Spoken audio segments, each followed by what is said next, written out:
Y-A-N-E-R-S is Janners. Y-A-N-E-R-S is Janners.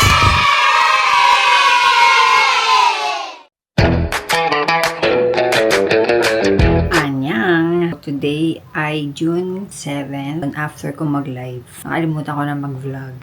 Siguro sa pagod na rin, ano. Successful naman yung ating live event dito sa Korea. 3 times ako nag-live event dito. Kanina umaga, medyo nagligpit na kami nung ibang dadalhin sa Pinas. Yung isang box na malaki nandun sa living room. Ang laman nun, puro mga stuff toy ni Chewa nung maliit pa yon, and lahat halos puro mukhang bago pa, kaya yun yung papamigay ko. Yak, may umihi! Ang dami kasing binigay nung mga tita ni Chewa sa kanya, ay mga sapatos pa. And ito yung akin, maliit, pero lalagyan ko kasi ng mga papafill na dinala ko dito nung live event. Yung mga sample. Ang bilis! Parang kailan lang na bago lang kami dating dito ngayon. Paalis na kami. Nagpakulay pala ako ng buhok ko, pero hindi siya masyadong nagkulay. Parang ash gray. Naamoy ko yung buhok ko, amoy kimchi pizza. Nagluto kasi sila ng kimchi pizza for lunch. Ayun lang. Ayun ay June 8. Bukas, uuwi na kami. Ang bilis lang, no? Parang kakadating lang namin dito. 19 days, ganyan. 19, 20 days, basta ganun. Bitin ba yung bakasyon? For me, hindi naman. Okay naman. Kailangan na talaga umuwi para kayo, no? By the time ma-upload ko na to, syempre kasama na namin si Yono. Hindi naman ito last bakasyon namin dito. So, babalik-balik pa rin naman kami. Kaya, Carrie, alam nyo ba habang tumatagal ako dito, parang gusto ko na, dito na naman ulit ako, no? Wala syempre, tagal ko din tumira dito. Masaya din ako na uuwi na. Actually, gusto ko na nga umuwi dahil namimiss ko na yung bahay, namimiss ko na yung sila mama, namimiss ko na yung mga routine na ginagawa ko doon, no, sa Pinas. Kaya, uwi na ako, yay! And punta kayo dito sa Korea, no? Ang ganda dito sa Korea, lalo na kapag March, April, May. Yan, perfect yung May. Ano susulat natin, guys? Kasi kakatapos lang namin mag-dinner ng samgyeopsal, kaya yung bahay ay mausok. Sila na yung bahalang magligpit doon. Sila na daw bahala. Bitin? Bitin? Ang alin? Bakasyon? Bitin? Ako hindi. Okay na. 19 days 19 ba? Siya, tanungin 20? mo. Pa, is our vacation bitin? Vacation. Is bitin? Anong bitin sa Korean? What's the biting? Not enough! 우리 이거 여기 한국 온 거 Kulit 그 뭐지? 부족? 아니 괜찮아. For Yono. Si Yono. Simula Pag nandito si Yono, okay lang. Hindi din. Syempre, family. Pag nandito family, okay lang. Pwede na siguro. Kasi ang flight naman namin is 8 p.m. pa. So, alis kami dito mga 4. Mga 4:30, ganyan. Kaya, mahaba-haba pa naman yung araw namin bukas dito. Kaya bukas na lang umaga magpapack. Magpapack. Pack pa. Power movement.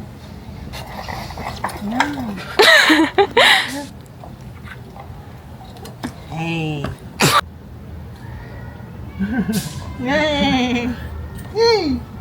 Papakita ko sa yung park. Sabi niya nakita niyo daw pero ipapakita ko ulit. May swing, slide, seesaw, horse. Ito yung view. Yan lang.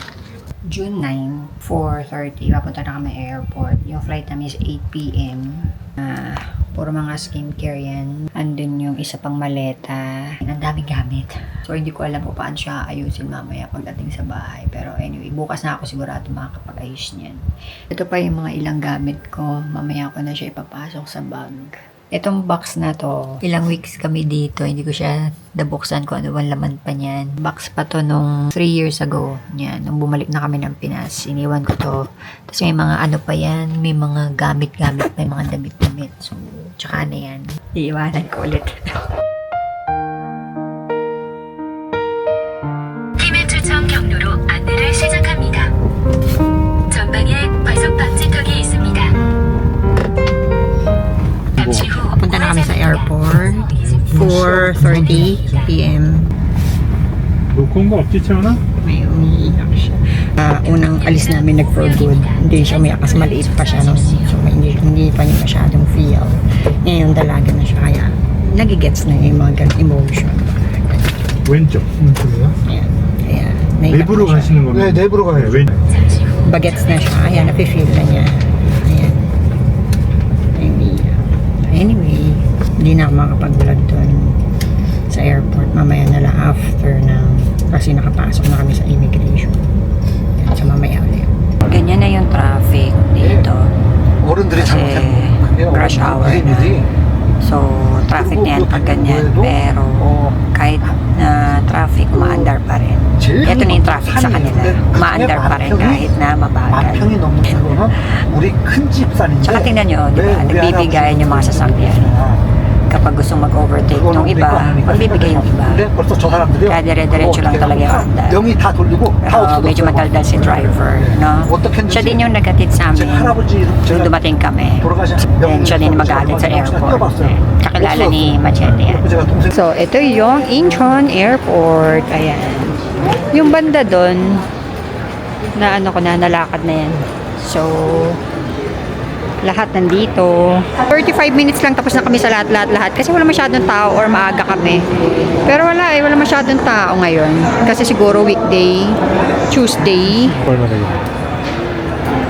Ito din, parang food court din ito eh. Ayan o, food court. Ay, souvenir. Ayan, kung gusto nyong bumili ng mga souvenir, dito. Wala na si Papa. Ito kami bumibili ng sigarilyo ni Papa eh, bago kami umalis. Ayan, malalaki yung mga CR nila. Kahit saan dito may CR. Kaya hindi kayo problema.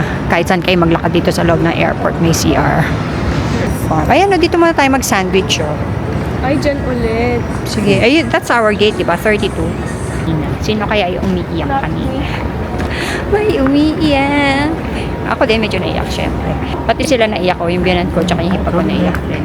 Let's eat there. Ayan. 칼국수. Sige. Bawal masyado tayo ngayon.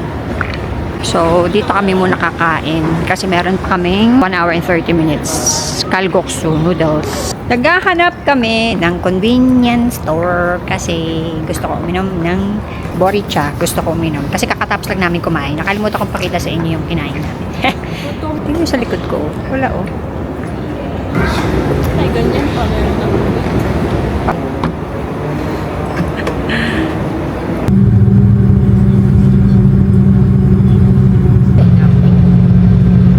Ayan, nakauwi na kami ng bahay ngayon. And lumapag kami kanina sa Manila ng mga 12:15 a.m.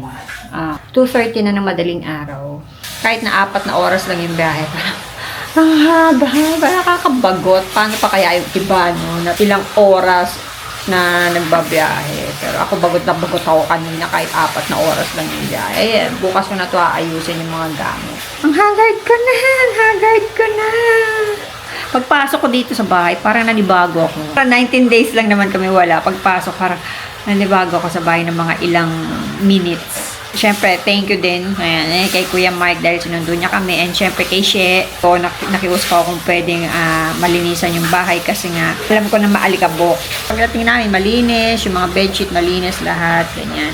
Kaya pagpasok namin kanina, ang bango-bango-bango ng bahay.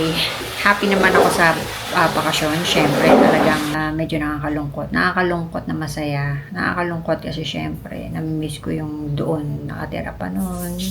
May miss ko ulit yung lugar, yung bahay, ganyan. Masaya dahil nakabalik na ako dito dahil mas masaya naman talaga dito. And syempre si Yono. Si Yono nung nakita namin, grabe yung talagang pumigla siya kung ganun siya kasi excited siya makita kami. Tapos nung pinapasok ko na siya sa kwarto, excited, woo! Tumatahol siyang ganun kasi parang siguro sabi, finally makakatulog na siya sa bed niya, no? Kaya pagbukas ko ng pinto dito, pasok siya agad talaga, takbo siya. No, ang bilis siya tumakbo. Pinuntahan niya agad yung higaan niya. Kaya ngayon tulog na siya. And sana na-enjoy niyo yung ating Korea trip. Hindi naman trip yun eh, vacation. Vacation siya. Kaya sana nakasubscribe kayo dito sa aking channel. Kaya yun lang muna. Good night and bye-bye.